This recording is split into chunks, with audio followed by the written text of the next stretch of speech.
présenter la diapo, s'il vous plaît? Encore une fois, merci à tous d'avoir pu rejoindre ce webinaire. Il s'agit du deuxième webinaire de cette année au niveau de Calp Network que nous avions démarré en février. Et par rapport à notre lien sur les transferts monétaires et la protection sociale, cette fois-ci, nous allons au Nigeria avec l'étude du cas du Nigeria. Prochaine diapo. Comme vous pouvez le voir, ce webinaire est en anglais, mais nous avons l'interprétation en français qui est disponible. S'il vous plaît, choisissez donc votre langue en cliquant sur le bouton globe en bas de votre écran, puis prenez la langue de votre choix. Ce webinaire va durer pendant 1 heure et demie, c'est-à-dire 1 h 30, et tous vos micros doivent être fermés. Utilisez la boîte questions-réponses pour discuter avec les présentateurs, les intervenants ou les panélistes et pour poser des questions. Et utilisez également la boîte de dialogue pour, si vous voulez, vous présenter. Ce webinaire est enregistré et sera mis à votre disposition sur le site de Calp. Et nous enverrons également le lien à tous les participants ainsi que les présentations. Pour les présentateurs et panélistes, s'il vous plaît, parlez normalement afin que les interprètes puissent avoir le temps nécessaire pour interpréter. Voilà donc l'ordre du jour. Comme nous l'avions dit, nous avons 1 heure et demie de webinaire. Et je m'appelle Mirko Tomassi, je suis représentant régional de Calp Network et ensemble avec mes collègues Céline Sintinski est conseillère technique du Calp Network et responsable de la protection sociale. Nous, nous vous accueillons à ce webinaire. L'ordre du jour que nous avons, après ces mesures de bienséance et la présentation de l'ordre du jour, nous avons des allocutions d'ouverture. Puis, nous aurons deux présentations. L'une sera faite sur les bases et l'autre sur une présentation de règles de Ground Truth Solution. Et ensuite, nous aurons des discussions en panel que je vous présenterai les panélistes, puis nous passerons à la conclusion et au résumé. Voilà, c'est assez petit, mais nous avons beaucoup de personnes avec nous ici et nous avons pu rassembler un bon parterre de personnes. Je serai honoré de vous présenter tous les intervenants et aussi les représentants du gouvernement nigérian pour leurs allocutions d'ouverture. Nous avons le plaisir d'avoir avec nous aujourd'hui Monsieur Mohamed Bachir de l'État de Yobe au Nigeria. Nous avons des intervenants comme Freden Mertens et Stephen Loist de Basics. Nous avons Anna Miles du Ground Truth Solutions. Nous avons également un panel pour de certaines personnes et un modérateur. Le modérateur, c'est Stephen Loist, qui est conseiller humanitaire à FCDO. Et comme panéliste, nous avons Monsieur Mohamed Bachir de l'État de Yobe. Nous avons Emmanuel Atam de FAC Foundation, Hakim Adjibola de PAM Nigeria et Abiodun Abaneo de ACF Nigeria. Prochaine diapo, s'il vous plaît. Retournez en arrière, s'il vous plaît, Sophie. Maintenant, j'ai le plaisir de vous présenter Monsieur Mohamed Bachir Ibrahim, le directeur du budget du ministère du Budget et de la Planification de l'État de Yobe. Monsieur Bachir est un économiste diplômé de l'université de Maiduguri et a aussi un master en administration des affaires à Duke University. Il a plus de 21 ans d'expérience dans les services publics au niveau de l'État de Yobe et il a été responsable planificateur et il occupe ce poste de directeur budget de 2023 à ce jour. Il a travaillé sur plusieurs programmes, soutenu par des partenaires internationaux tels que l'UNICEF, la Banque mondiale et autres. Il est également un consultant, un formateur facilitateur avec le Wyatt Consult Service. Il est marié et père de trois enfants. Monsieur Bachir, vous pouvez ajouter d'autres informations que j'aurais omis dans votre présentation, puis passer à votre allocution d'ouverture. Merci beaucoup. Merci beaucoup, Monsieur Mirko. Je pense que vous aviez tout dit et vous avez pu parfaitement résumer ma biographie. Et je travaille avec le gouvernement de l'État de Yobe du Nigeria, comme vous le savez tous. Le Nigeria est le, la nation noire la plus peuplée avec une population estimée à plus de 200 millions d'habitants. Et l'État de Yobe est l'un des États du nord-est du Nigeria. Et euh, l'État, comme euh, acronyme, il fait partie d'un groupe de trois États qu'on appelle le BAY, c'est-à-dire Borno, Adamawa et Yobe. Voilà donc les trois éléments. Désolé, mais nous n'entendons plus l'orateur. Il me semble que nous avons perdu le contact avec M. Bachir. On a perdu la connexion Internet. Et ces zones sont vraiment... Est-ce que vous m'entendez? Oui, maintenant, nous vous entendons parce que nous vous avions perdu pendant un moment.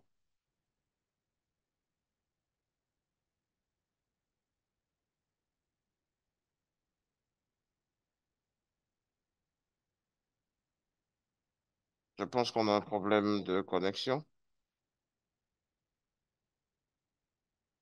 Je travaille également sur un projet soutenu par la Banque mondiale dans la zone du Nigeria, surtout pour mettre en place une base de données des ménages pauvres et vulnérables et aussi voir les interventions possibles en matière de protection sociale, de programmation. Je suis membre du Cash Working Group de l'État et je représente le gouvernement sur le projet et je travaille beaucoup sur les perspectives de planification.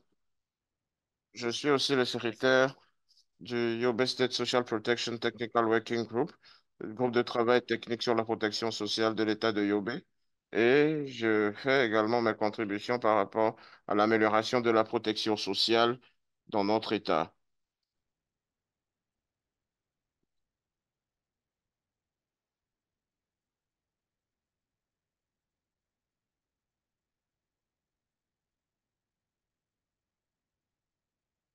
Est-ce que vous m'entendez? Oui, nous vous entendons, mais la connexion Internet n'est pas au beau fixe. L'État de Yobe fait face à deux problèmes.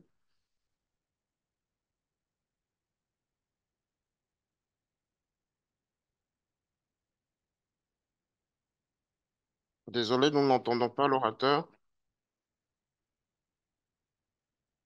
L'un des problèmes est lié à l'environnement et l'autre à l'aspect humanitaire dans des cas d'urgence comme résultante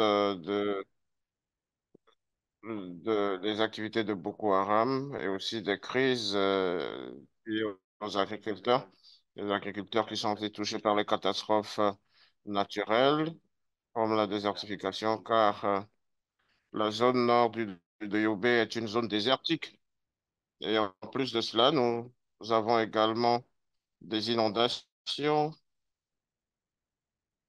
et d'autres formes de catastrophes naturelles.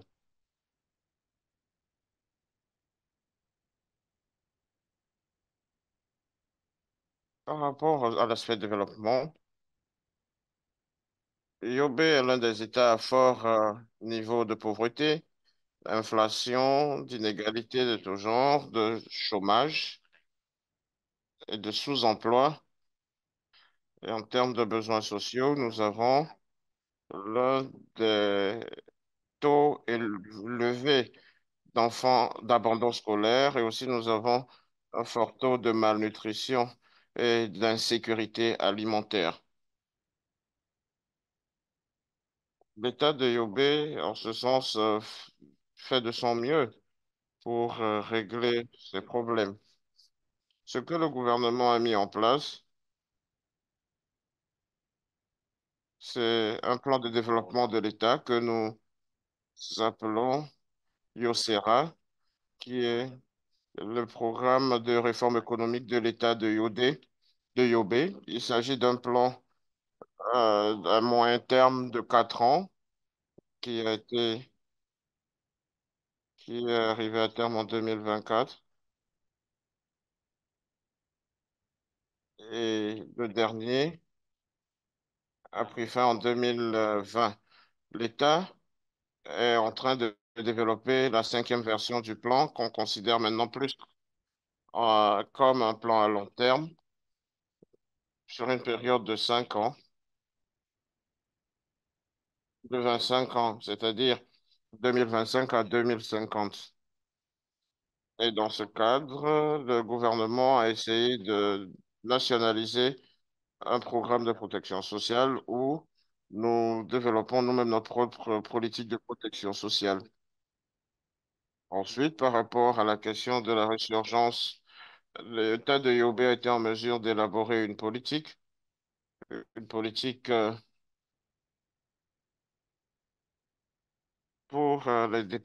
déplacements internes et aussi pour trouver des solutions. Et cela a été lancé seulement la semaine dernière avec l'appui de nos partenaires. Et bien entendu, il y a aussi un plan de réhabilitation et de développement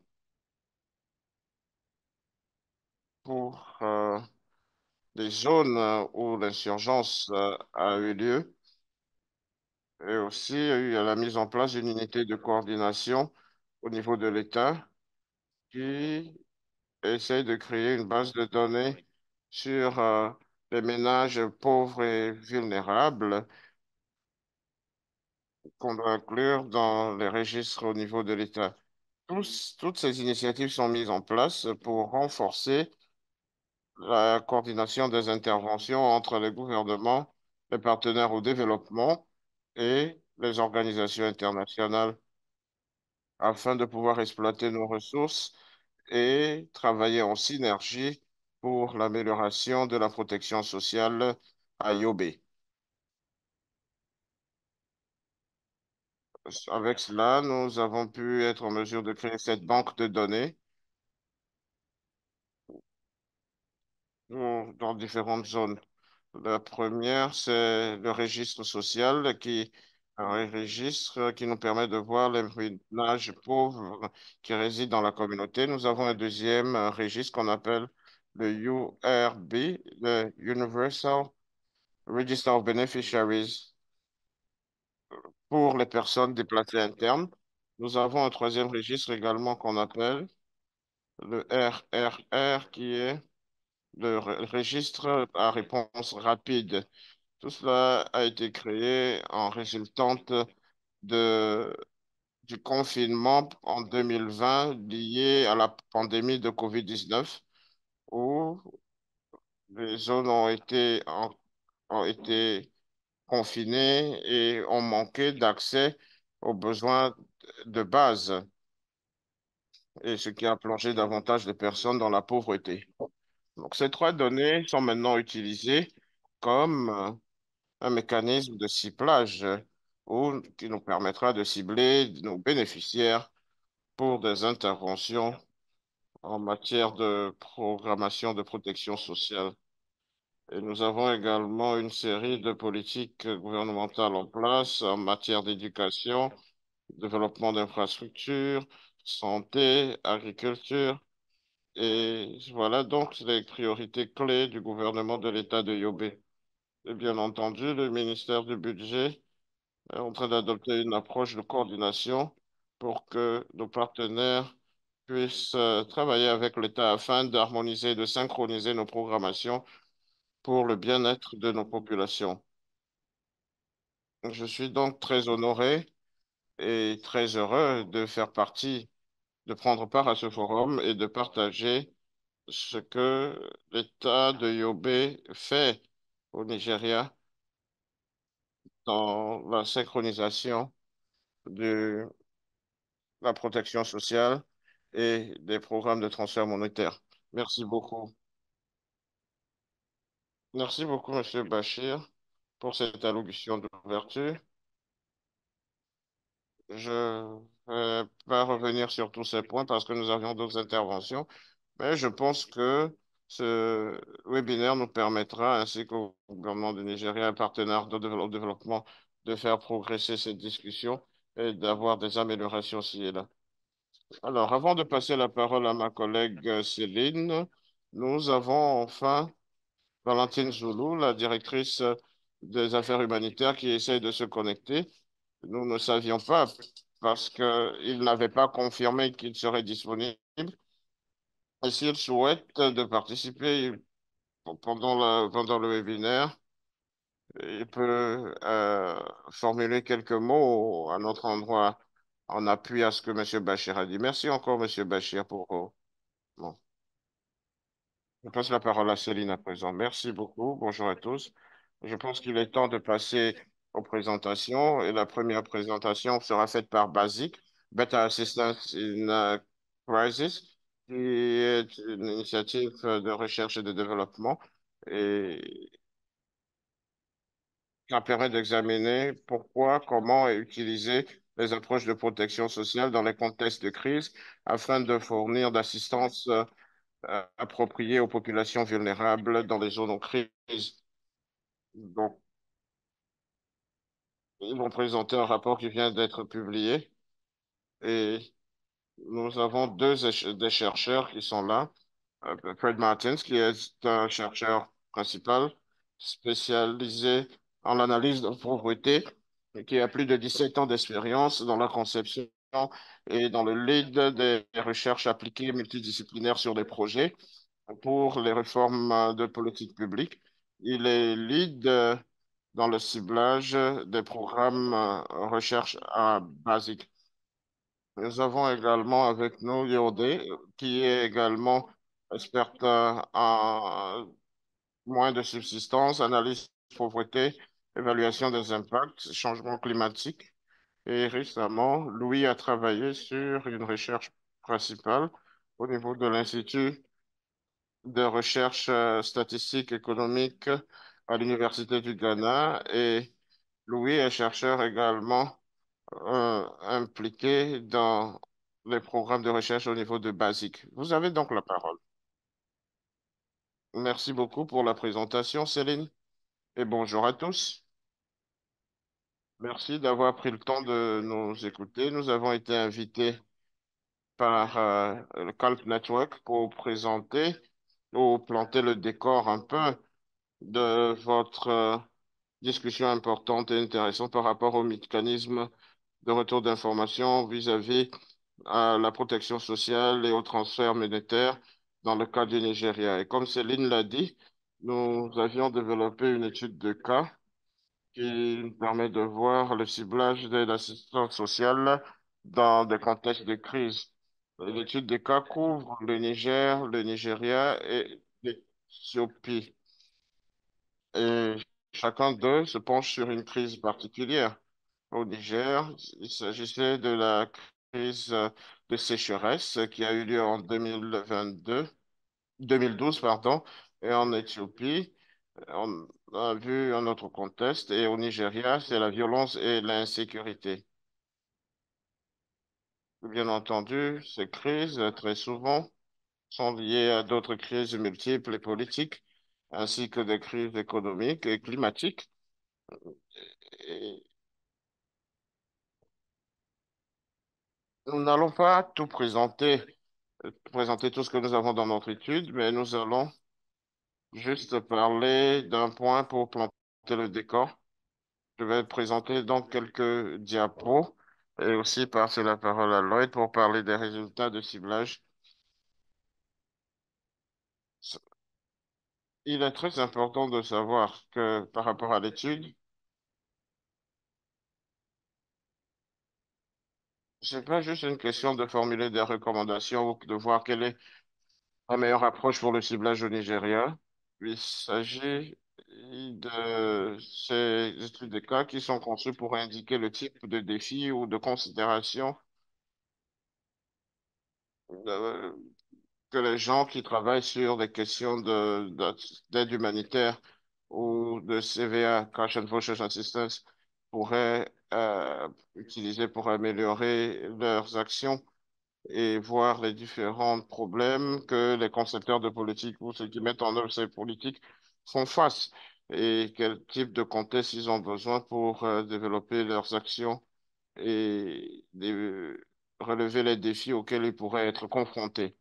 Prochaine diapo, s'il vous plaît, Céline. Juste quelques mots pour capitaliser sur ce que M. Bachir a dit, afin de planter le décor. Et je suis sûr que vous êtes déjà au courant de ceci, mais la violence et d'autres chocs sont très prévalents au Nigeria au cours de ces dernières années, et surtout au nord du pays, l'est et à l'ouest. Vous pouvez voir sur le graphique à gauche que en rouge, les zones rouges, les zones bleu clair représentent le nord-est, le nord-centre, le nord-ouest, et où on a pu enregistrer ces différents types de problèmes au cours des plus de 10 dernières années, 2014-2015, et on a un fort niveau de violence euh, découlant des conflits précédents.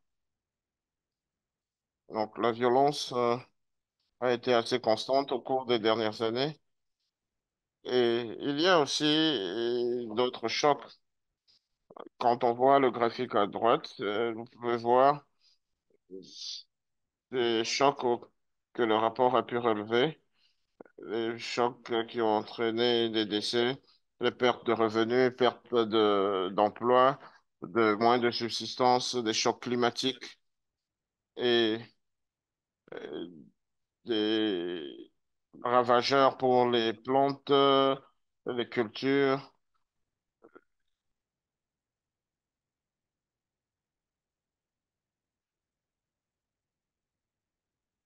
C'est- Ce qu'on veut montrer, c'est que ceci a lieu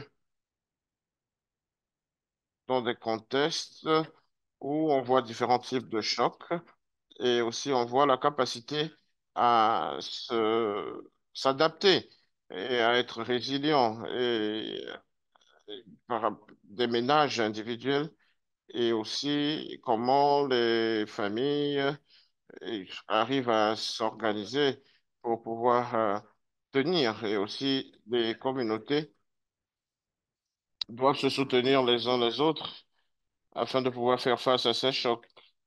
Et comme on a eu à l'indiquer, c'est assez problématique.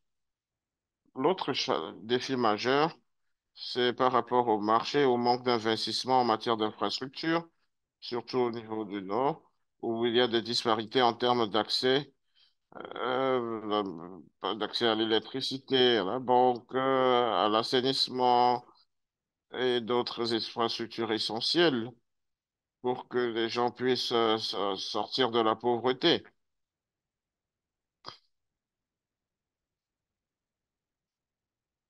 Et des emplois ne sont pas adéquatement bien rémunérés. Et tout cela constitue un défi majeur pour les ménages et qui constitue une entrave pour le développement du capital humain afin de permettre aux gens de sortir de la pauvreté.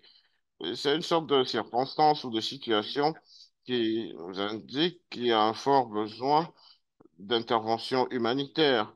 Et dans plusieurs cas, souvent, euh, et aussi travailler sur la protection sociale et sur les systèmes sociaux. Prochaine diapo, s'il vous plaît, Céline.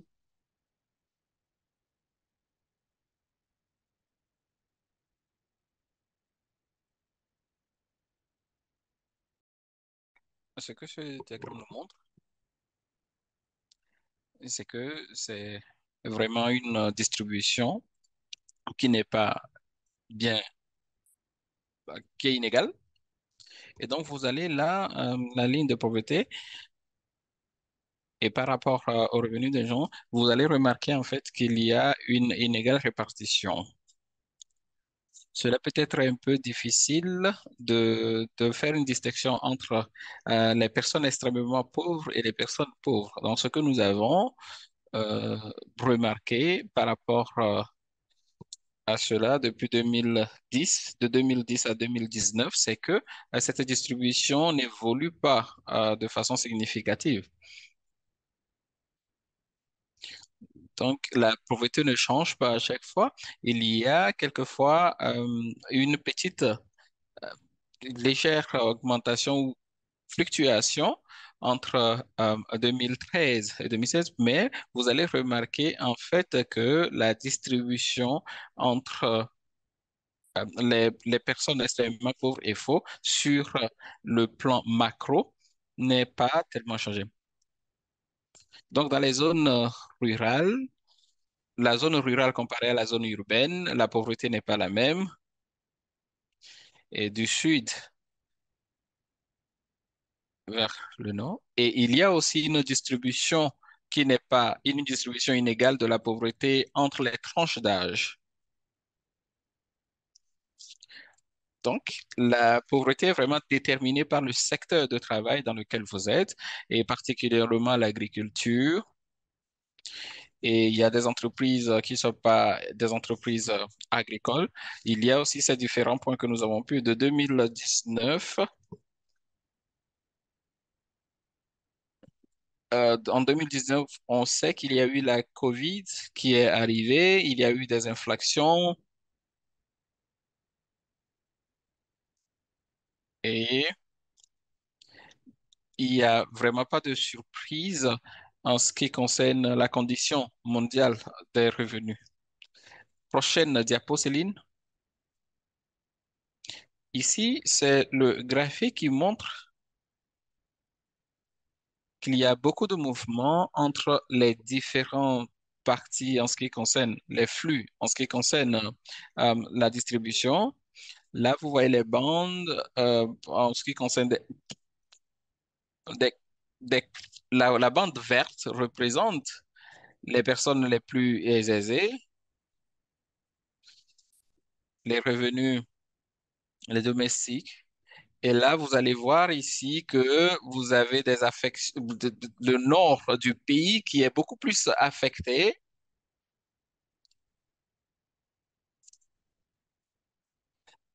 Donc, ce diapo permet d'avoir une distribution et les différents flux au niveau des ou les différentes couches de la population. Les mouvements entre les personnes qui vivent beaucoup plus dans les zones qui sont dépourvues de ressources ont moins de consommation et cela montre le niveau de vulnérabilité de ces populations. Prochaine diapositive, s'il vous plaît.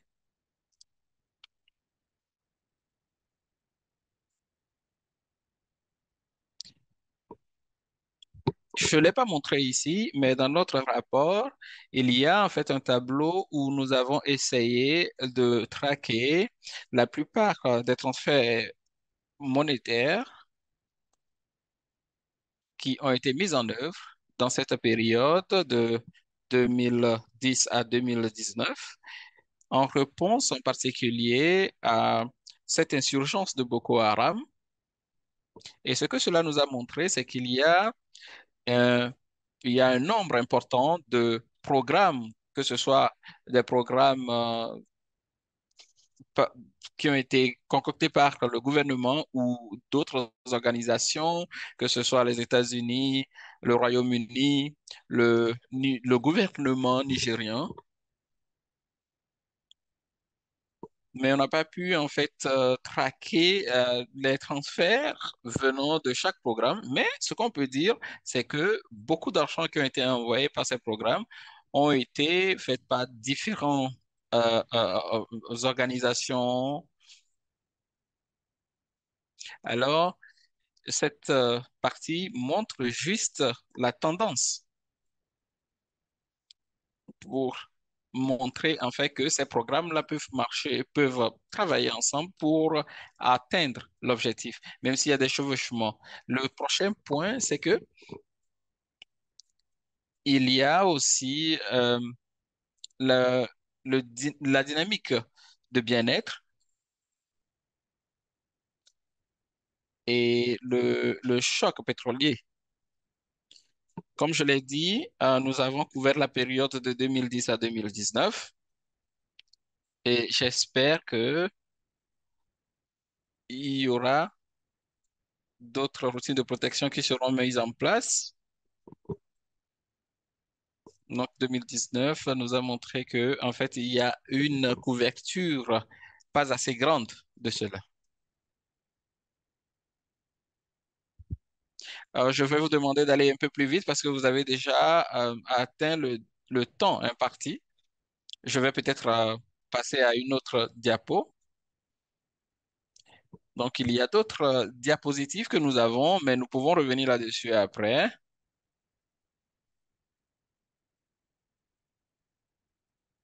Donc, tout ce que nous avons, les dernières diapositives que nous avons, c'était juste pour faire un résumé. Mais je voudrais revenir sur une chose que nous avons découverte, c'est que les informations par rapport à la perception des communautés et aussi des ménages, et qu'il y a le mécanisme qui existe au travers des différents programmes qui existent dans le pays, il y a un vide, il y a un fossé entre certains de ceux-là. Donc, la protection sociale routinière et le système humanitaire, il y a des chevauchements par moment, que ce soit un transfert direct ou d'autres. Il y a des objectifs qui sont différents par rapport à ces partenaires, à ces différentes organisations qui envoient, qui font des transferts. Et quelquefois, cela se complète.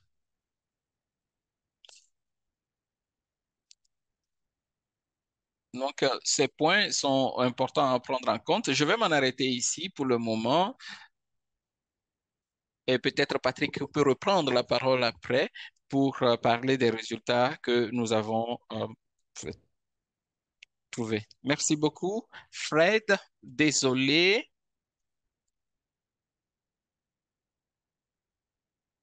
Désolé, pour la présentation que nous sommes en train de projeter, c'est en français, mais nous avons aussi la version anglaise que vous pouvez toujours consulter. Merci beaucoup. S'il y a des questions, des questions brûlantes, utilisez le bouton de des questions et réponses pour poser vos questions et nous pouvons vous répondre directement.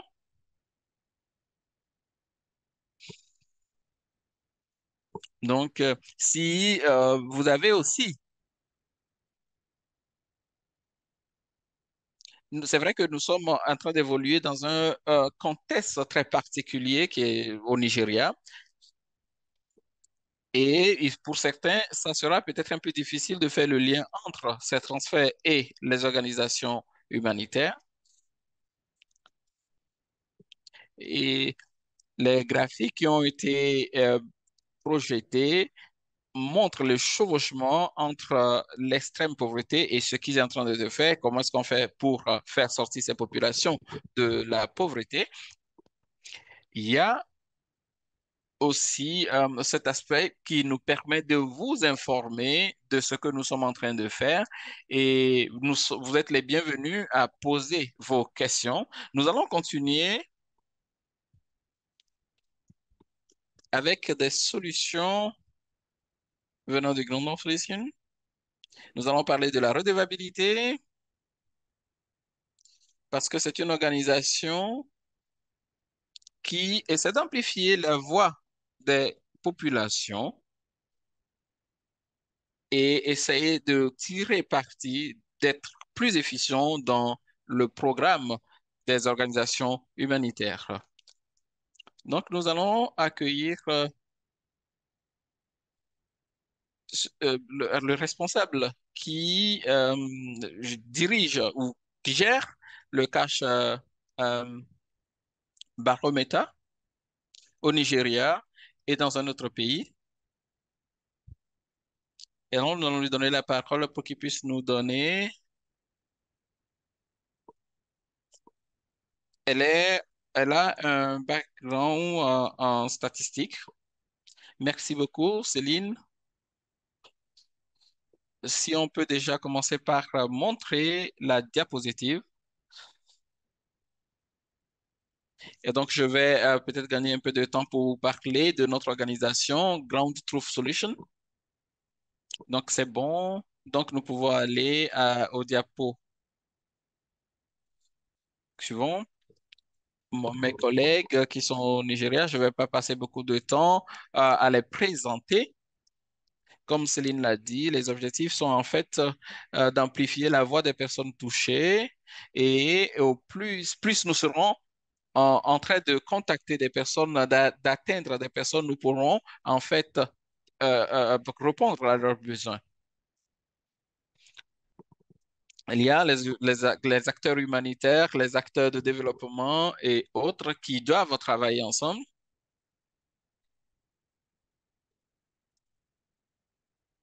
Il y a beaucoup de choses que nous avons découvertes, que nous avons trouvées par rapport au transfert monétaire.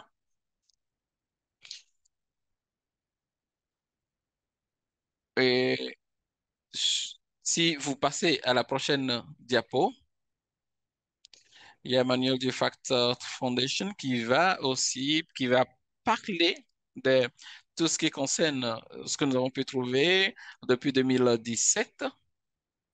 Et c'est un travail conjoint entre cette organisation, Fact Foundation, et nous.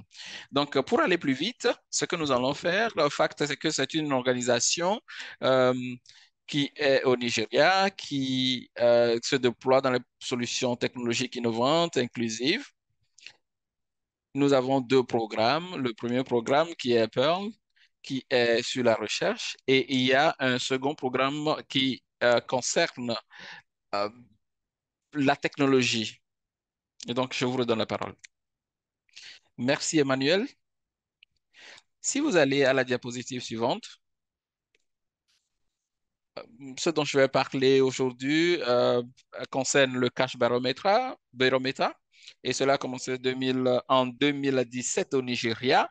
Et nous avons quand même eu des initiatives indépendantes sur la responsabilité qui couvrent. Nous parlons des thèmes qui importent aux populations et nous utilisons beaucoup de méthodes mixtes, à savoir les enquêtes quantitatives, les recherches quantitatives, avoir aussi des dialogues, euh, des formations et aussi des cours pour avoir des résultats probants. Si nous avançons aux diapos suivantes, quand j'étais en train de penser à cette présentation et à ce webinaire de façon générale, je voudrais tout d'abord clarifier quelque chose.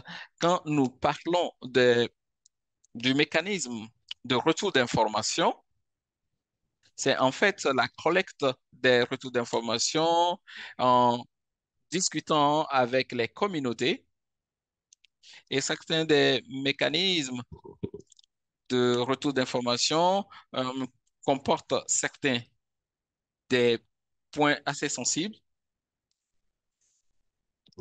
Et si, par exemple, quelqu'un voudrait se plaindre de quelque chose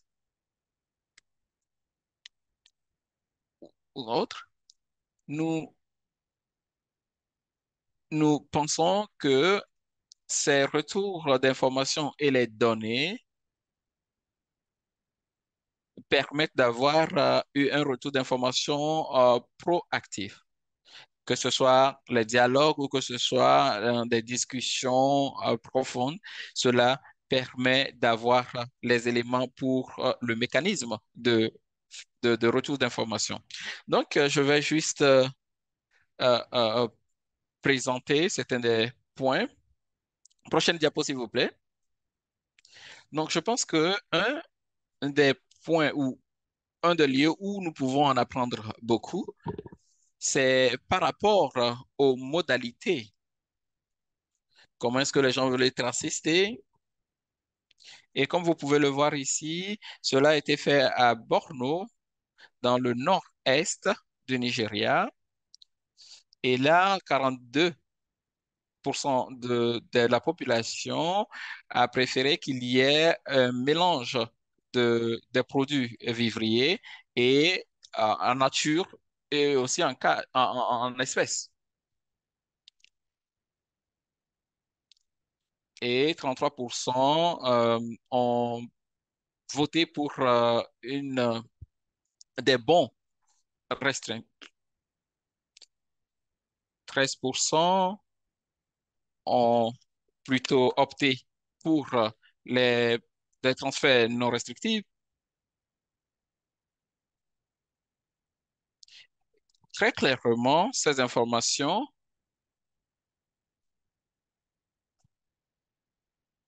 ne sont pas des informations qui nous permettent d'avoir une, euh, une idée générale, mais quand nous allons passer à la prochaine diapo, on peut comprendre ce qu'il en est. Par exemple, un des répondants nous a dit l'argent n'a pas de valeur, la nourriture a plus de valeur que l'argent, la comparaison des prix des vendeurs et des prix du marché est très claire. Et là, vous pouvez voir ici que les gens souffrent des inflations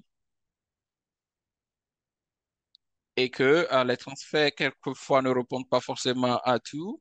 Il y en a qui partent de l'argent non affecté, qui est donné aux bénéficiaires, ne leur donne pas la liberté d'acheter les produits alimentaires de leur choix. Et cela ne permet pas également de négocier les prix sur le marché. Là aussi, vous pouvez remarquer que les, tout ce qu'on leur donne, ils pensent que les vendeurs ont plus de pouvoir et la dernière personne sur cette diapo dit que je suis simplement satisfait de la modalité actuelle. L'aide sous forme d'argent liquide est plus souvent mal utilisée car les gens manquent de discipline financière. Et donc, je pense que cela nous montre une chose d- dans plusieurs pays. On peut remarquer en fait que les gens peuvent acheter la nourriture, ils risquent de dépenser cela sur autre chose. Et nous avons quand même eu à remarquer la même chose au Nigeria. Les gens ont du mal à gérer l'argent qu'on leur donne. Cela ne voudrait pas dire que une modalité ou la façon de faire d'une façon est meilleure que l'autre, mais il y a d'autres problèmes qui sont sous-jacents à cela, qui sont sous-jacents à cela et ça relève, ça révèle certains de ces points sur lesquels nous avons besoin de travailler en détail. La diapositive qui suit, nous avons aussi demandé aux citoyens comment est-ce qu'ils veulent recevoir des assistances. Par exemple, on leur a posé la question, préférez-vous recevoir des transferts en espèces moins importants sur une période longue durée ou des transferts en espèces plus importants sur une période plus courte? Et là, la plupart ont répondu qu'ils veulent des transferts courte durée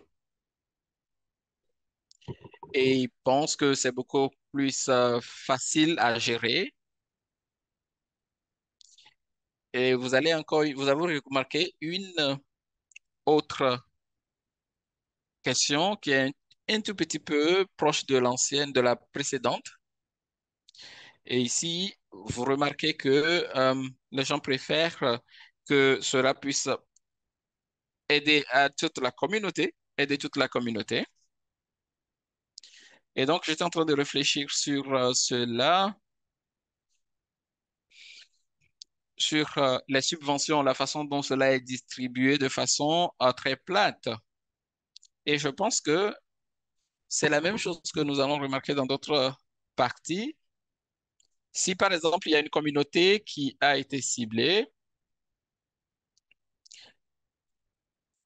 certains, certaines organisations vont vouloir atteindre les objectifs et certains pensent que cela n'est pas du tout juste. Donc, les résultats que j'ai montrés,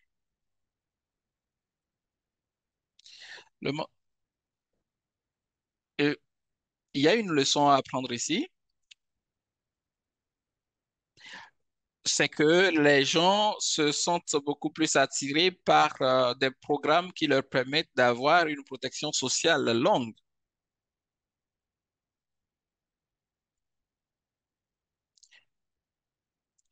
Et une autre façon qui pourra nous permettre d'en apprendre un peu plus et aider, c'est que nous devons mettre en exergue les problèmes.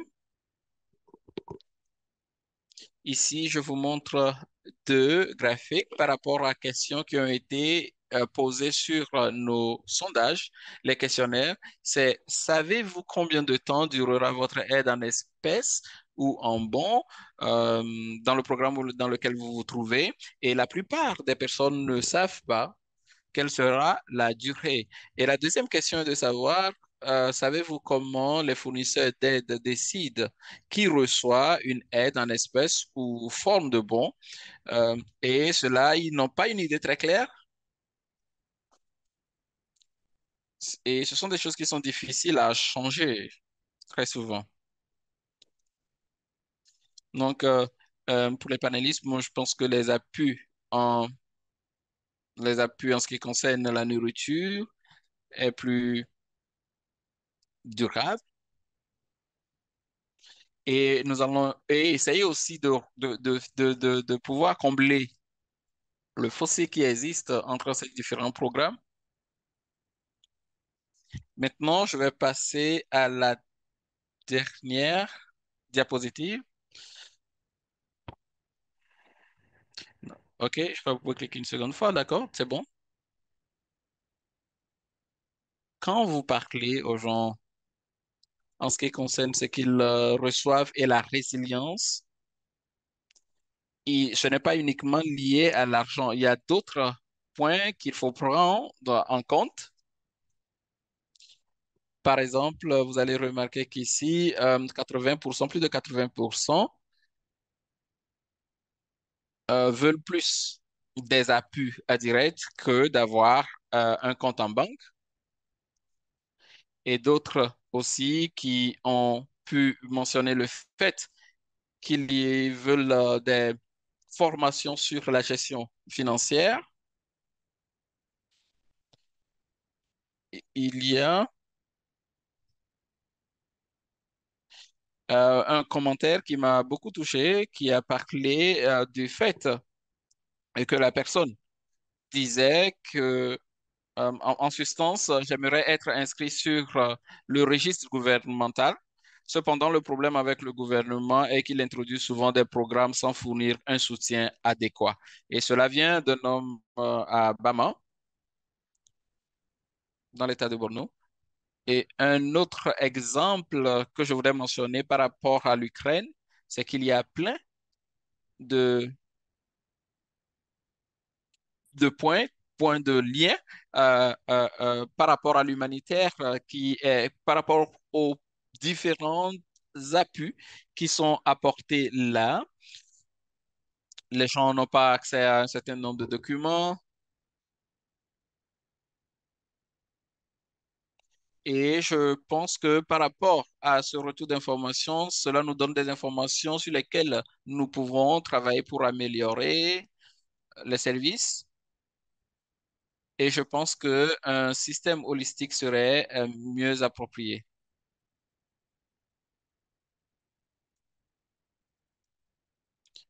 Le dernier point sur lequel, le dernier secteur dans lequel je pense que nous avons quand même pu faire de notre mieux pour la protection, c'est l'expérience des femmes par rapport au transfert monétaire. beaucoup de flexibilité. Il y a aussi cet impact positif. Nous avons rencontré des femmes qui nous ont dit qu'ils veulent en fait des transferts monétaires mensuels. Euh, il y a beaucoup de risques en ce qui concerne la gestion, que ce soit par elles-mêmes ou que ce soit les hommes dans la famille. Elles ont aussi mentionné les risques d'exclusion. Si par exemple une femme reçoit des transferts d'argent et que son mari n'en reçoit pas, cela peut conduire à une exclusion de la famille, dans la famille, pardon. Ou par exemple, si on contacte les leaders communautaires pour lesquels les femmes ne se sentent pas à l'aise de les approcher, cela peut être encore des points qui ne permettent pas aux femmes d'avoir des transferts d'argent. Dans certaines communautés, les hommes ont le pouvoir de tout dire et pas les femmes. Si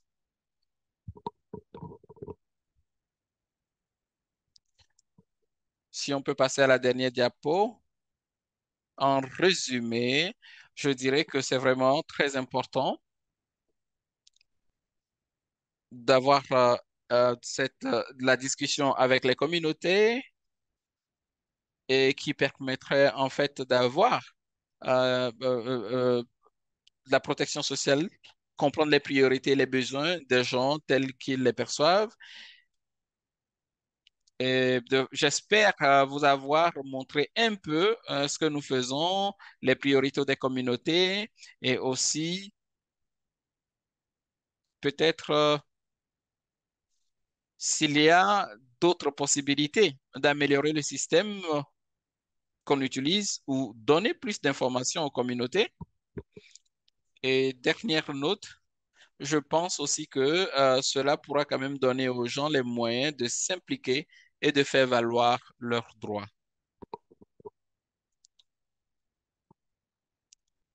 Alors, voilà, c'est ce que je voulais partager avec vous.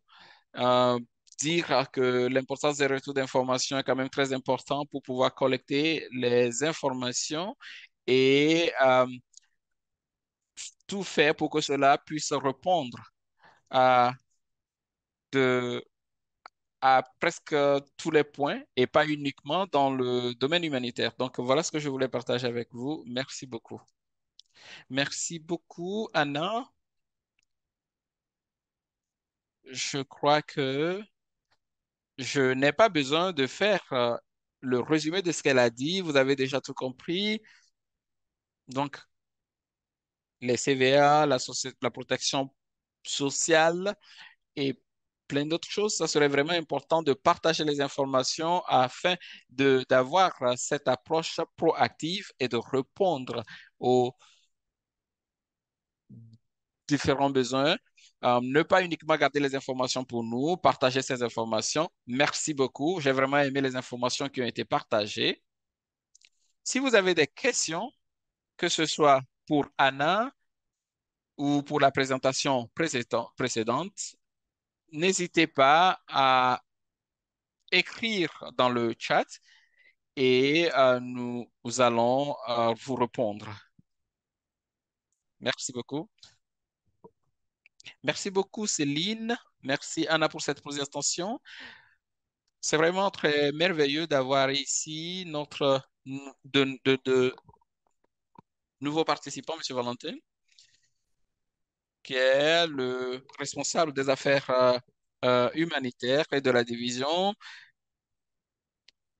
Je suis vraiment très heureux que vous ayez pu quand même pu vous connecter. Nous savons que vous avez un emploi du temps très chargé. Il y a aussi des aspects techniques qui se sont invités. Même quand nous sommes en live, quelquefois, c'est un peu difficile pour nous de pouvoir gérer tout cela aussi. Mais nous sommes très heureux de vous avoir parmi nous. Avant d'aller au panel, je voudrais vous donner la parole pour savoir si vous avez quelques mots à placer ou partager quelques informations aussi importantes avec nous. Nous savons que vous gérez le groupe de CVA qui se trouve à Abuja. Il y a des aspects qui sont aussi liés à la société en position. Pour ce webinaire aujourd'hui, nous avons aussi, nous nous sommes focalisés sur les retours d'informations et aussi les systèmes que les populations ont. Si par exemple, je ne sais pas si vous avez certains points sur lesquels vous voulez revenir, s'il y a des pensées venant du ministère ou s'il y a par exemple des points sur lesquels nous pouvons tous travailler. Donc, vous avez la parole, Monsieur Valentin. 5 minutes si vous voulez ajouter quelque chose. Merci beaucoup. Est-ce que vous m'entendez? Merci beaucoup. Je dirais bonsoir à tout un chacun de vous, les participants à ce webinaire.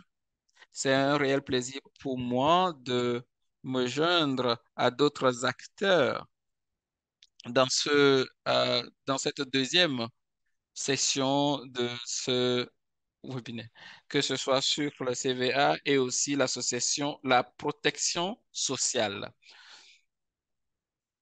Et cela permettra de s'appesantir beaucoup plus sur les personnes au Nigeria. Comme vous le savez, ou certains d'entre vous le savent, le ministère en charge de l'allègement de la pauvreté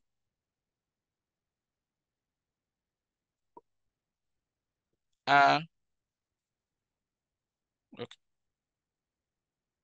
Dans un contexte humanitaire.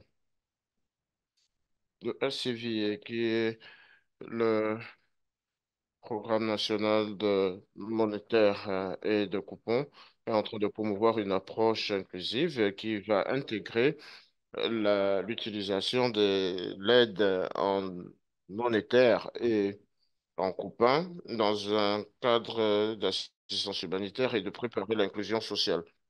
De même, au niveau du ministère, nous attendons impatiemment le- la revue et le projet validé de la politique nationale de transfert monétaire pour que cela soit transmis au Conseil fédéral pour approbation.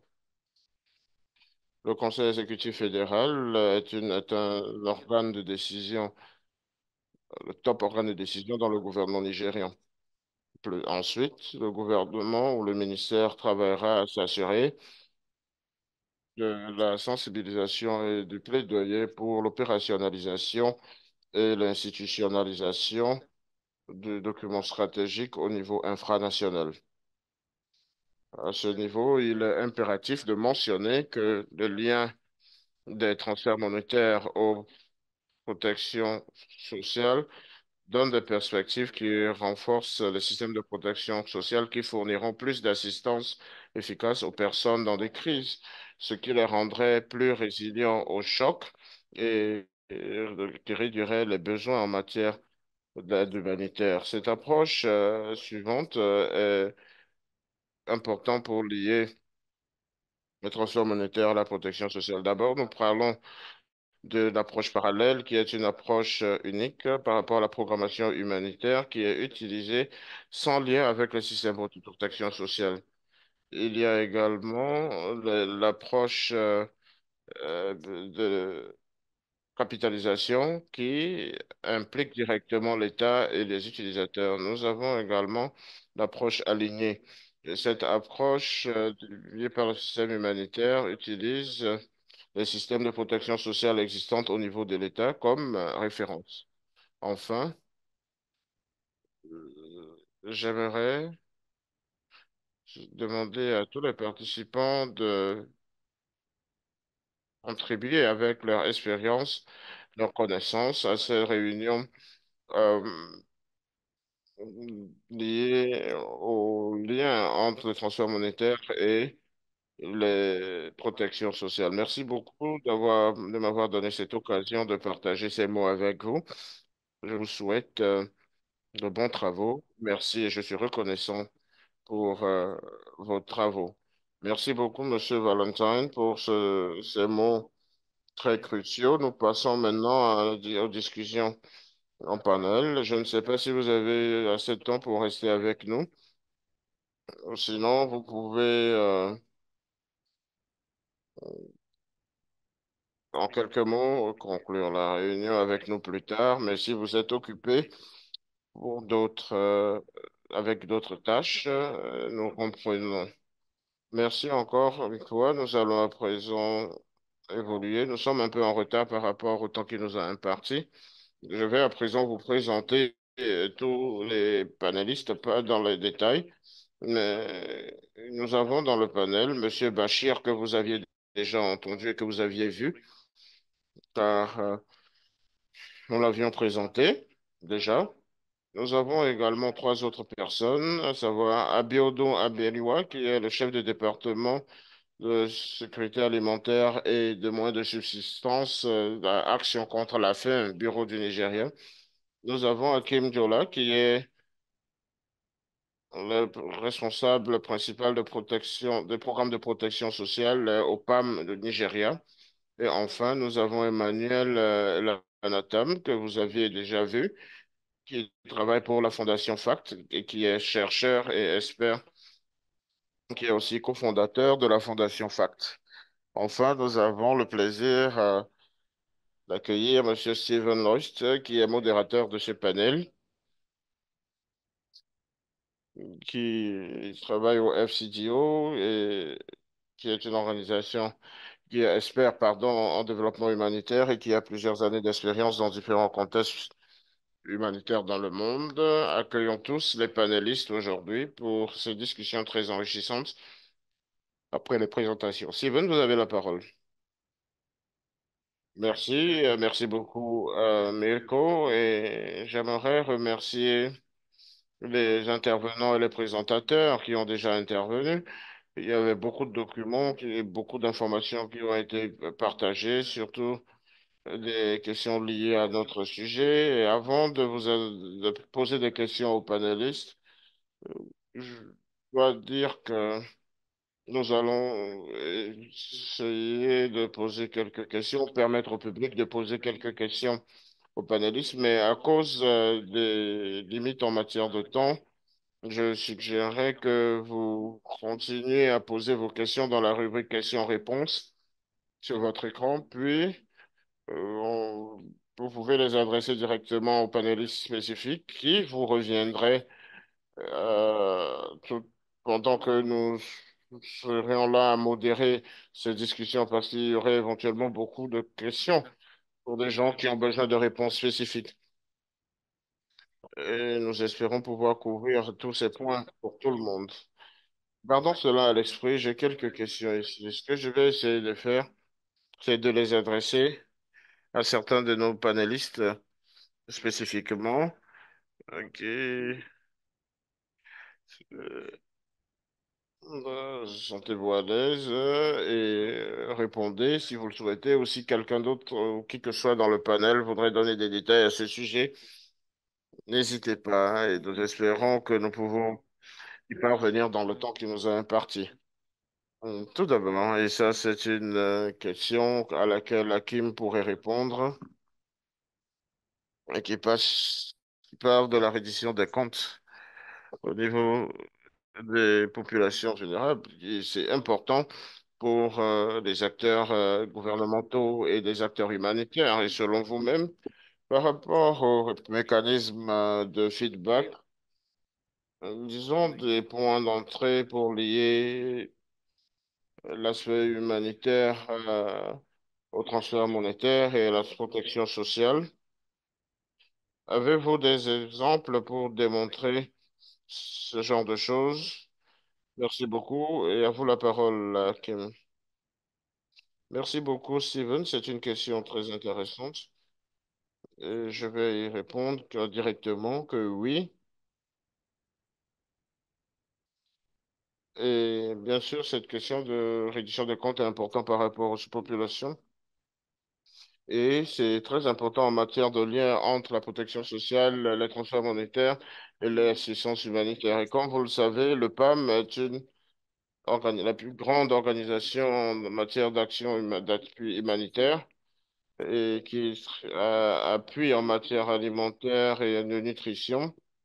Et au Nigeria, au seuil de notre assistance, nous avons pu atteindre plus de 2 millions de Nigérians euh, en fournissant des dons en nature, en nourriture également, et en transfert monétaire. Nous avons du mal à entendre l'orateur, il a un problème de micro sûrement, et les partenaires au développement en matière de protection sociale doivent aborder cette question de protection sociale, car c'est un pilier clé dans notre pays et dans notre programme. Et oui, le CFM est un point d'entrée important pour la protection sociale.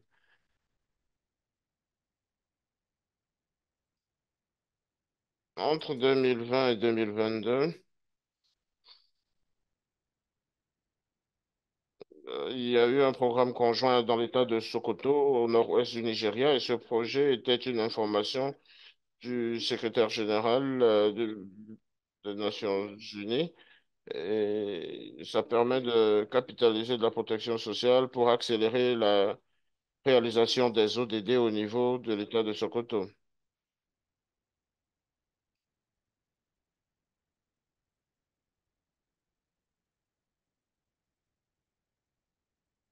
Et le projet,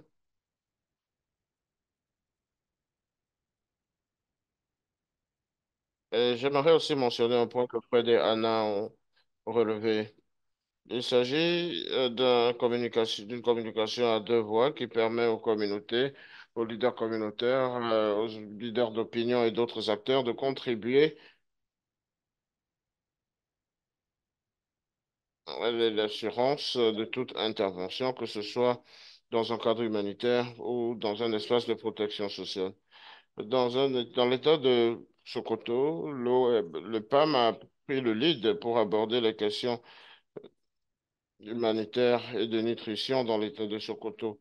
Et nous avons été en mesure de voir quel type de projets ont été mis en œuvre pour aborder d'abord la demande des populations dans l'état de Sokoto. Il s'agit là des femmes enceintes, des enfants et des personnes âgées qui se soucient de leur santé. Nous avons l'assurance sociale et d'autres projets. Le niveau d'enrôlement dans la matière d'assurance dans l'état de Sokoto était tellement faible et à travers cette intervention, nous pouvons améliorer cet aspect. Lorsque nous avions déployé notre mécanisme, cela nous a permis d'identifier quelles sont les lacunes qui existent pour nous assurer que nous développions un programme d'assurance et aussi de voir quels sont les défis auxquels ils sont confrontés pour résoudre leurs problèmes de santé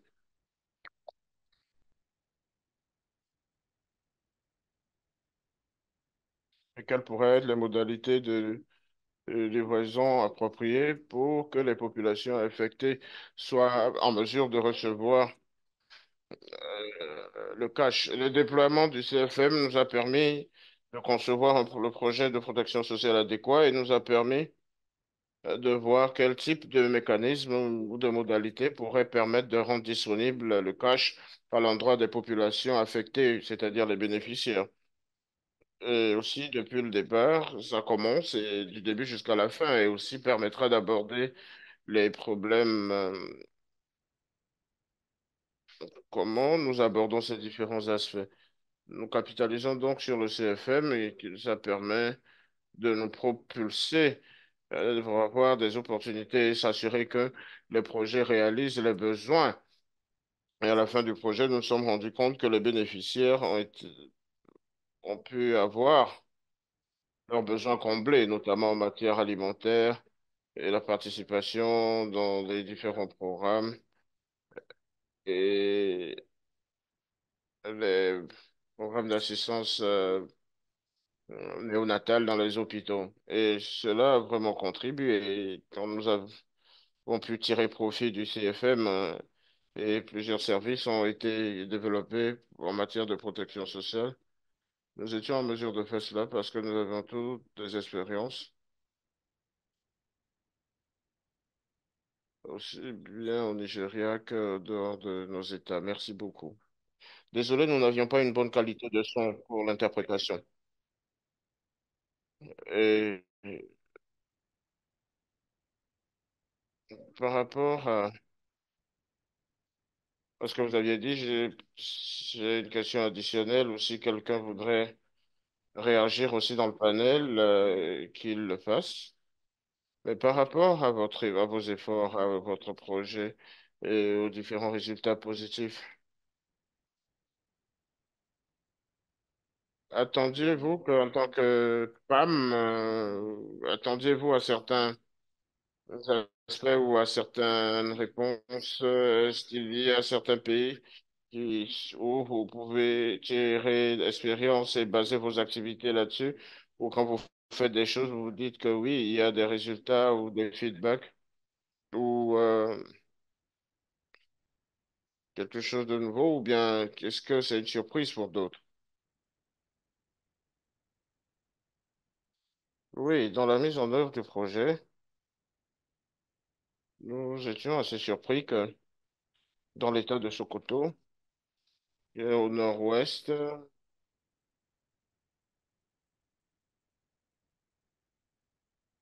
on nous a déjà parlé de la situation au nord-est et au nord-ouest du Nigeria.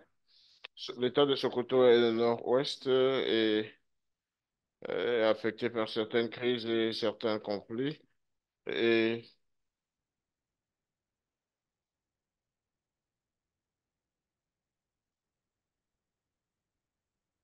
ils ont accès aux infrastructures et aux services financiers, aux besoins en matière de santé et, et aussi sur certaines infrastructures et aux commodités et qui permettent de prendre en charge les personnes qui sont là.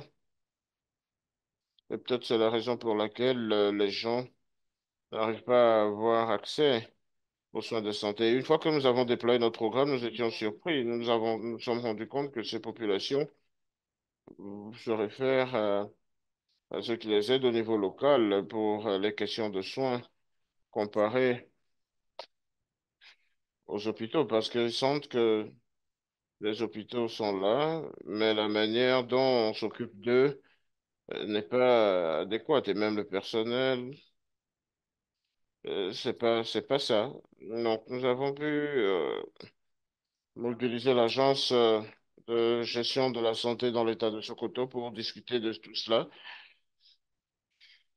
et aborder ces questions au niveau de la communauté, dans les structures de gestion communautaire, pour vraiment aborder tous ces points et s'assurer que toutes ces questions sont réglées ou qui sont à risque sont réglées. Et si tel est le cas, on essaye de voir comment nous pouvons y parvenir. Car les gens essayent de d'aller d'avant et nous essayons de voir les mécanismes de livraison. Et à travers cela, nous nous sommes rendus compte que beaucoup de personnes n'ont pas d'idée sur les questions d'identité qui pourraient leur permettre de répondre à leurs problèmes. Vous savez comment sont les banquiers? Donc, cela nous permet de mobiliser la Commission nationale pour partager et étendre cela de telle sorte que toutes ces personnes puissent avoir accès à leur numéro d'identification et aussi utiliser les mécanismes pour pouvoir les atteindre. Donc, nous faisons la même chose au nord-est, nous faisons la même chose en faisant des transferts. Donc, pour nous permettre d'atteindre ces personnes au travers des différents mécanismes de livraison. Donc, s'il y a par exemple des contraintes, s'il y a par exemple des demandes par rapport à la délivrance, on nous fait remonter tout cela et nous faisons de notre mieux pour pouvoir répondre à cela dans un délai requis. Donc, peut-être que cela ne travaillerait pas assez comme nous l'aurons voulu, mais dès le départ, nous essayons de faire de notre mieux pour nous permettre de pouvoir avoir un projet ou un programme qui peut répondre aux besoins des populations. Merci beaucoup. Merci beaucoup, on en a pour ces détails additionnels que vous avez partagés avec nous. Nous allons tout faire pour pouvoir être dans le temps imparti. Et je vais donner la parole à Abdou, SCF du Nigeria. Et aussi, la question est de savoir comment est-ce que ou comment pouvons-nous partager les retours d'informations entre les programmes humanitaires qui sont chargés des transferts monétaires et ces deux structures pour une meilleure intégration et coordination. Est-ce que vous avez quelques pensées sur ces points que vous voulez partager avec nous? Et sentez-vous libre de revenir sur la question précédente. Merci beaucoup, Steven, et bonjour au- à tous mes collègues. C'est une question très importante et intéressante, particulièrement parce que les bons ou l'assistance au travers des transferts monétaires est le moyen le mieux approprié pour ces populations qui sont en déplacement. À SIF, nous avons une expérience où nous avons essayé de mettre en œuvre, où nous mettrons en œuvre deux projets. Un projet qui s'occupe des actions humanitaires et d'autres qui utilisent les bons alimentaires et aussi les bons en numéraire. Il y a la communauté qui est aussi la communauté haute. Pourquoi? Les gens posent la question, ça va, pourquoi vous avez choisi cette communauté ou pourquoi vous avez choisi ce moyen en tant que filet social. Donc, en ce qui me concerne, par rapport à mon expérience, pour intégrer les retours d'information et le CVA et les actions humanitaires pour la protection sociale ou pour les systèmes de filet social, nous avons commencé avec différents défis par rapport au retour d'informations venant de différentes organisations. Comme vous le savez, le gouvernement utilise un système qui utilise beaucoup plus les volontaires gouvernementaux qui essaient de pouvoir collecter excusez-moi, qui permet de collecter quelques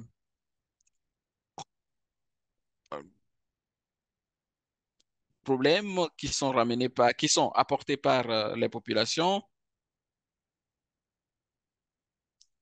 Nous avons les cabines euh, de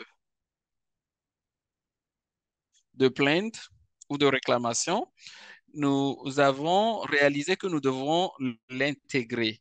Et quelles sont les voies que nous utilisons pour cela? Nous essayons d'utiliser les CVE et aussi les représentants de communautés pour, premièrement, expliquer les différences et aussi expliquer les points de convergence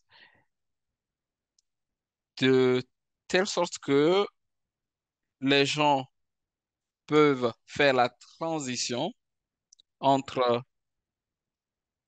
les différentes organisations et cet appui peut venir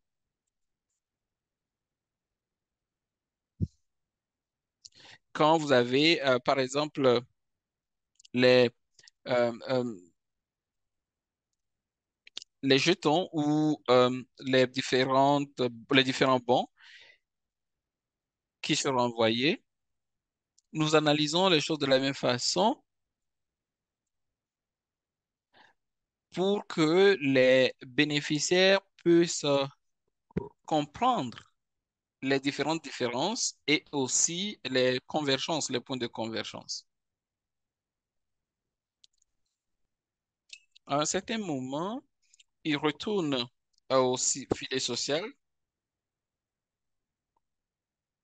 Un autre moyen de le faire, c'est de pouvoir discuter avec la communauté sur les retours d'informations et les leçons apprises, les CVA et aussi les filets sociaux. Et on a besoin d'un effort concerté, les deux, pour la promotion de la compréhension, même que ce soit au niveau des organisations ou même au niveau du gouvernement pour ce lien.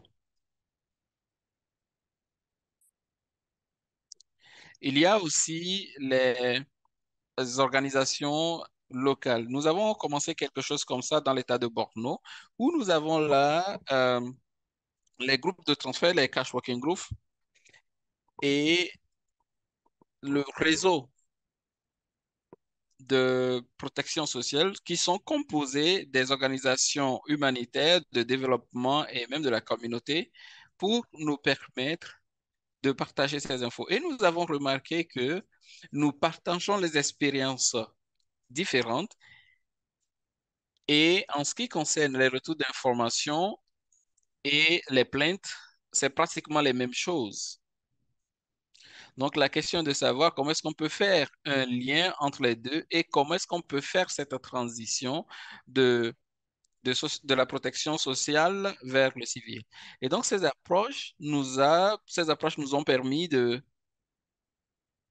regarder ces différents points et une autre expérience qui n'était pas dans le nord-est, mais dans le nord-ouest. Les politiques d'appui, par exemple sur la protection sociale, contiennent les points thématiques où l'État voudrait mettre en œuvre au fur et à mesure. Et dans le plan opérationnel, il y a les retours d'informations, les plaintes et les stratégies qui sont afférentes à cela. Dans un forum où nous avons des gens comme Sema qui sont dans le domaine des crises humanitaires, des crises et autres, nous les avons inclus au forum pour la protection sociale. Ce sont des partenaires, des acteurs clés nous avons les, les collègues venant des agences des Nations Unies, des acteurs au développement. Et quand ces politiques ont commencé par être développées, nous avons les représentants de chaque partenaire qui aussi collectent les retours d'informations de ce que les bénéficiaires veulent et ce que les différentes organisations, ce dont les différentes organisations ont besoin, même en termes d'approche, en termes de fréquence et du montant. Donc, cela nous permet d'avoir un politique, nous n'allons pas dire que c'est la politique parfaite, mais qui nous permet quand même de pouvoir essayer de travailler sur les différents points. Nous essayons en fait de nous baser sur ça d'abord. Nous en apprenons de tout ce que nous avons fait et nous avons remarqué que les retours d'informations et les retours sur les plaintes sont des points très importants qui nous permettent de régler les différents défis, que ce soit au niveau des bénéficiaires et au niveau des agences de développement, entre autres. Merci. Je vais m'en arrêter ici pour le moment. Merci beaucoup pour cela. Je crois que le temps qui nous est imparti est presque arrivé à son terme. Donc, ce que je vais faire, je vais passer à la troisième question très rapidement et essayer de voir si nous n'aurons si nous aurons plus de temps pour la conclusion. Merci beaucoup pour les expériences et les exemples que vous avez mentionnés du nord-est et du nord-ouest.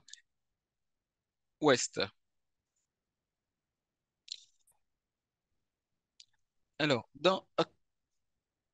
à votre avis, quelles sont les stratégies qui ont été effectives dans ces programmes de transfert d'argent, de transfert monétaire, pardon, et comment est-ce que ces stratégies peuvent être utilisées pour les programmes de protection sociale ou dans le sens inverse? Donc, vous avez la parole, Emmanuel. Je vais aussi essayer d'être très bref. Par rapport à tout ce que mes copanélistes ont dit et autres, cela m'amène à penser premièrement premièrement, à long terme, la finalité sera de s'assurer que l'assistance humanitaire puisse transiger et aller vers la protection sociale. Et je pense que nous sommes tous d'accord là-dessus. Qu'est-ce que cela voudrait dire? Cela voudrait dire qu'il faut avoir un registre harmonisé, unique, qui permettra d'envoyer des transferts monétaires d'urgence où il faut. Nous avons trois différents types de registres. Même à long terme, je crois que nous sommes tous d'accord que nous devons avoir un registre unique pour répondre plus efficacement aux crises et autres choses qui vont se présenter. Donc, je vais revenir sur la prochaine question par rapport à la présentation d'Anna et d'autres. Nous remarquons que par rapport au baromètre de transfert monétaire, les gens se plaignent du système de, du système de retour d'information. Et un autre point, c'est que nous avons remarqué que les gens préfèrent de façon générale les discussions en présentiel pour donner des informations et les lignes pour donner des informations des plaintes et même les boîtes à suggestions ne marchent pas comme des discussions face à face. Donc, je pense que nous devons prendre tout cela en compte. Et pour la plupart des gens qui connaissent le système de retour d'information, n'ont jamais rempli une fiche de complaint, de plainte. Et je pense que c'est parce que la plupart n'ont pas de plainte, mais cela nous permet d'avoir une idée de ce qui se passe. Une autre trouvaille, c'est que, Autre chose importante, c'est que les gens disent qu'ils n'ont pas assez d'informations sur les processus de retour d'informations pour soumettre leur plainte et de bout en bout et qu'est-ce qui arrive après que la plainte a été soumise. Et en fait, ils attendent une réponse. Donc, en voyant tout cela et en ayant toutes ces retours d'informations des communautés, je pense que certaines stratégies nous viennent à l'esprit pour voir ce que nous pouvons faire pour améliorer la confiance et la participation des communautés aux mécanismes de retour d'information. Et bien entendu, c'est un processus, il faut clarifier les choses et communiquer cela aux communautés pour qu'elles puissent comprendre véritablement comment le système fonctionne. Ce qui veut dire que le système est beaucoup plus transparent et ce serait une très bonne stratégie pour améliorer la confiance et la participation des communautés. Autre chose, je ne sais pas comment la suggestion sera, c'est que avoir des mécanismes de retour d'information en France à face serait bien parce que sur la base de nos résultats, nous nous sommes rendus compte que les gens croient. ont confiance en parlant aux organisations de leurs problèmes et aussi ils parlent à leurs leaders communautaires de leurs problèmes et ça nécessite des interactions en présentiel. Donc, quand vous concevez des systèmes CFM, par exemple, euh, ce serait une bonne idée de privilégier des rencontres en tête-à-tête au lieu de parler plus de lignes vertes ou des boîtes à suggestions ou autres. Et, si on se tourne dans cette direction en particulier, il y a eu une suggestion très importante qui a été faite sur la protection sociale et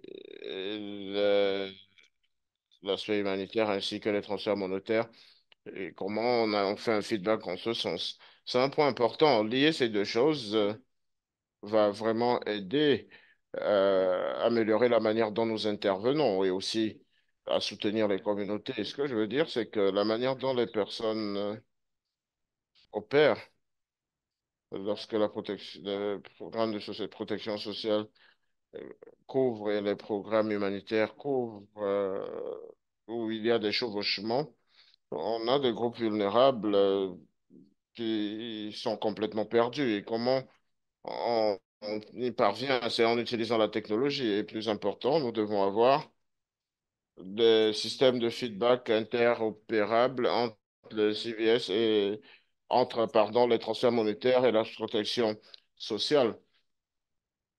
La génération de données doit vraiment correspondre à d'autres aspects de protection sociale. Et Abiodun a parlé de programmes humanitaires et de transferts monétaires dans la mise en œuvre d'une méthode de collecte de retour d'informations et le gouvernement. Nous avons besoin d'un système qui nous permette de prendre tout cela ensemble et de partager des données.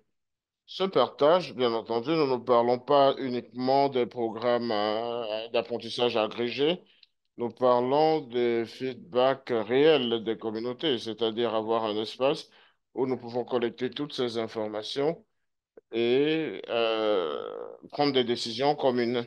Pour que cela ait lieu, il faut qu'on s'accorde sur la norme entre le gouvernement, les acteurs de transfert monétaire et les acteurs de la protection sociale sur la nature de cette méthode et de ces approches.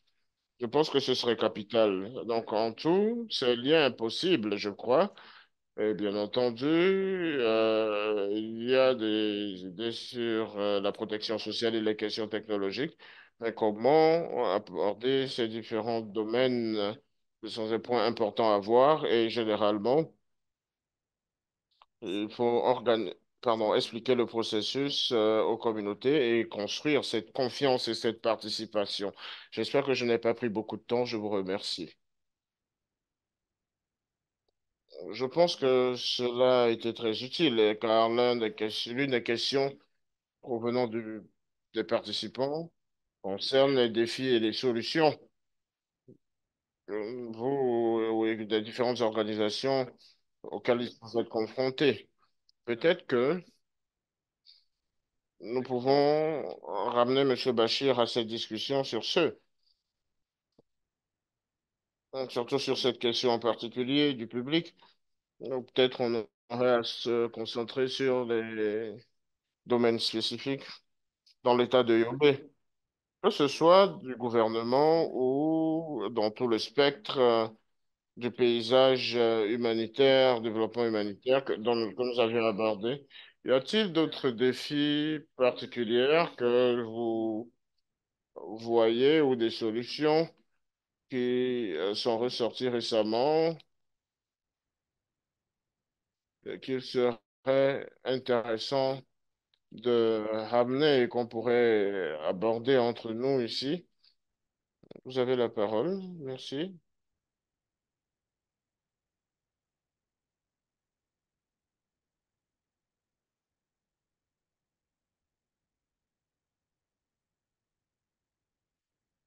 Steven, j'ai l'impression que M. Bachir a un problème de connexion.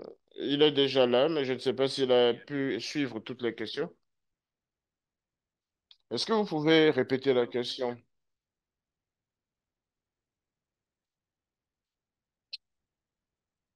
Nous venons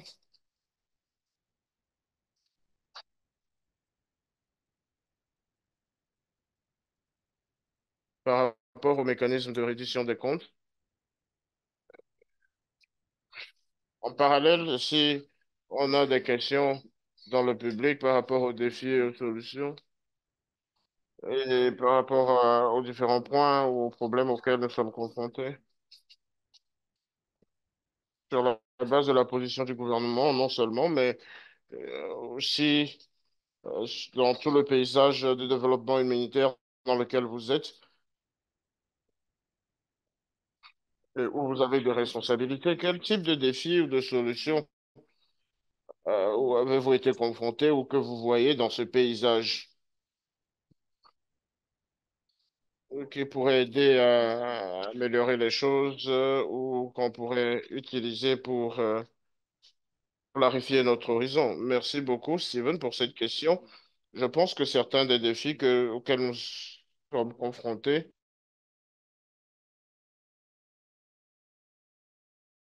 du registre social. La plupart des programmes arrivent, ils vont vers les communautés, puis choisissent leurs bénéficiaires.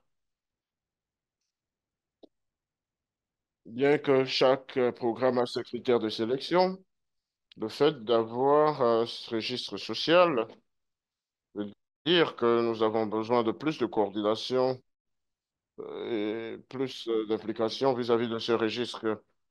Comme je l'ai mentionné plus tôt, nous avons eu des problèmes avec ce registre et Abiondou l'a dit, on a fusionné ces registres pour qu'on en ait un seul.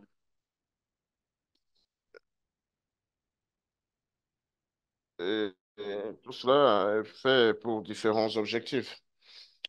Tout, quand on prend en compte les déplacés internes, nécessaire, c'est pour les communautés résidentes et le programme RRR est une initiative de réponse rapide qui a été développée pendant le confinement.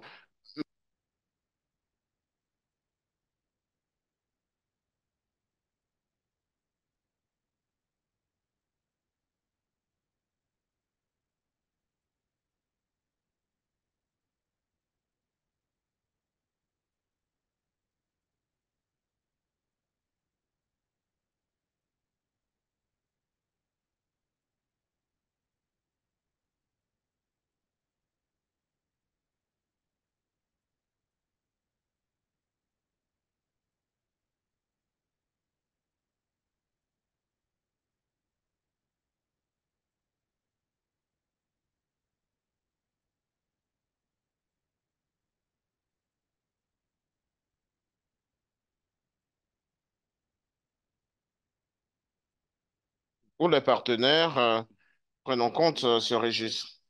Donc, quand on prend le transfert monétaire, on se penche beaucoup plus sur les plus pauvres et on arrive à leur fournir les besoins de première nécessité, comme la nourriture, un logement. Et ces personnes se retrouvent dans ce registre. Ce registre est vieux de 3 ou 4 ans et les gens ne l'utilisent pas.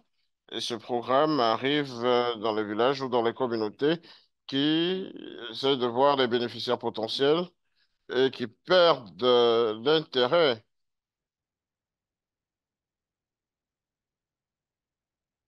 Et les, le registre social nous aide à cet effet. Deuxième chose, c'est de mener un suivi. Quand les projets sont suivis, les responsables vont sur le terrain et ils ont une conception de ce qu'il faut suivre. Pas nécessairement de voir les autres aspects de mécanismes de retour d'information, tout comme Anna l'a présenté, lorsque les gens disaient que leur perception, c'est d'avoir des programmes à long terme, ou quand d'autres parlent des projets à court terme et autres. Donc, quand vous avez cet aspect de suivi, surtout au niveau des communautés, ou avec les organisations de la société civile, nous avons tendance à avoir justement ces retours d'information des personnes qui disent, voilà, c'est exactement ce qui se passe au niveau de la communauté et l'utilisation du cash et l'exploitation par les fournisseurs et les agents de transfert ou des gens qui manquent de cette capacité technique de retirer de l'argent à travers les systèmes électroniques disponibles. Et bien entendu, autre chose ce que nous voyons, c'est d'aligner nos objectifs. Pour le transfert monétaire, je pense que c'est une approche à court terme qui prend en compte les besoins immédiats quand d'autres voient ce qui se passe après le programme de transfert monétaire.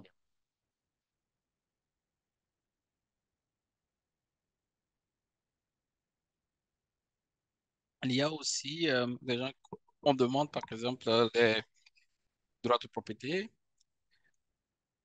ou il y a d'autres qui bougent, qui partent de leur lieu de résidence à un lieu un peu plus éloigné euh, se, pour se réimplanter là-bas. Donc, nous disons, si nous vous donnons le CVA pour les besoins immédiats, le programme qui suivra permettra en fait d'aligner les objectifs et les récipiendaires, les bénéficiaires du CVA pour, par exemple, les activités génératrices de revenus qu'ils pourront créer ou autre chose. C'est de cette façon que nous essayons d'aligner ces objectifs pour que euh, cela puisse être en lien avec les objectifs. Donc, il y a un autre point qui est très important, la transition. Quand les gens essaient de donner leur retour d'information, c'est pas uniquement le retour d'information pour le programme qui est important, mais aussi le temps qui a été utilisé pour la sélection des bénéficiaires. Donc, cela permet d'avoir une meilleure compréhension des politiques et des programmes. Merci. Merci beaucoup pour ces points et les différentes explications qui ont été vraiment très importantes et très instructives pour les différents participants. Et moi personnellement, cela m'a permis de comprendre un peu comment le système se passe au Nigeria. Merci beaucoup pour ces informations que vous nous avez partagées. Merci à Valentine pour les commentaires aussi que vous avez apportés. Merci beaucoup. Je crois que nous devons aller vers la conclusion et redonner la parole à Céline. Nous allons aller très rapidement parce que nous avons déjà dépassé le temps imparti. Merci beaucoup pour les présentations que vous avez pu faire, euh, pour les questions que vous avez aussi posées. Merci beaucoup à toutes les personnes qui se sont impliquées. Et donc, je vais donner la parole micro. Et mille fois encore de plus, merci. Merci beaucoup, Steven. Merci à tous nos panélistes. Merci pour ces discussions très instructives. Merci pour les points très intéressants et qui ont été soulignés. Nous sommes déjà en retard par rapport au temps qui nous a été imparti. Ça fait 15 minutes. Nous avons eu 15 minutes de plus. Merci. Je ne sais pas s'il y a quelqu'un qui veut prendre la parole pour la clôture. Monsieur Valentine, je sais, il est toujours connecté. Est-ce que c'est possible pour vous de donner de pouvoir faire de donner quelques mots ou si vous êtes toujours occupé pour la conclusion de ce webinaire?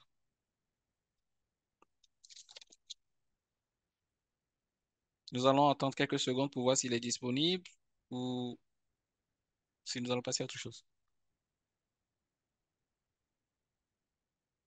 En ce moment, nous avons préparé un petit sondage pour l'audience. Je ne sais pas si Sophie peut partager le questionnaire, le sondage. Je ne sais pas si M. Valentin est disponible ou pas. Donc, ce que nous allons faire, c'est aller vers la fin de ce webinaire. Je vais inviter Wami Becker,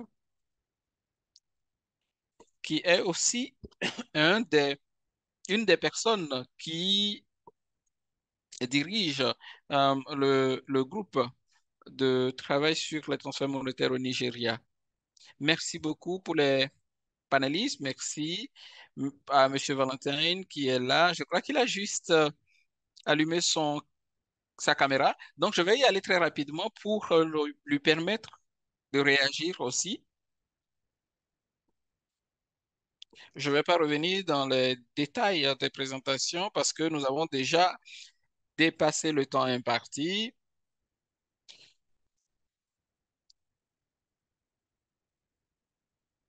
Nous, nous, nous sommes tous d'accord sur le mécanisme de retour d'information et le canal que les gens préfèrent le plus,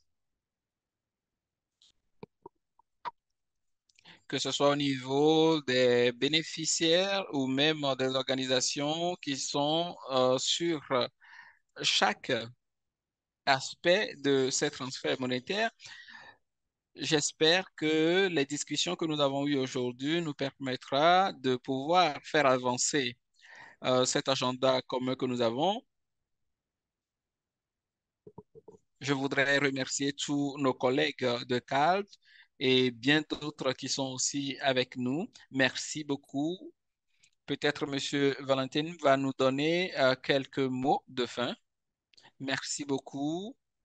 Monsieur Valentin, vous êtes connecté. Est-ce que vous voulez prendre la parole? Vous avez la parole au cas où vous voulez dire quelque chose. Merci. Merci beaucoup. Est-ce que vous m'entendez? Oui, nous vous entendons parfaitement. Merci beaucoup. En ce moment, je voudrais juste remercier tous les participants et plus particulièrement les panélistes qui ont apporté un apport très important à cette discussion. Cela nous a permis d'en apprendre qui nous permet, sur plusieurs points, qui nous permettra d'améliorer notre processus et qui nous permettra aussi de mieux améliorer les systèmes que nous utilisons pour les transferts d'argent.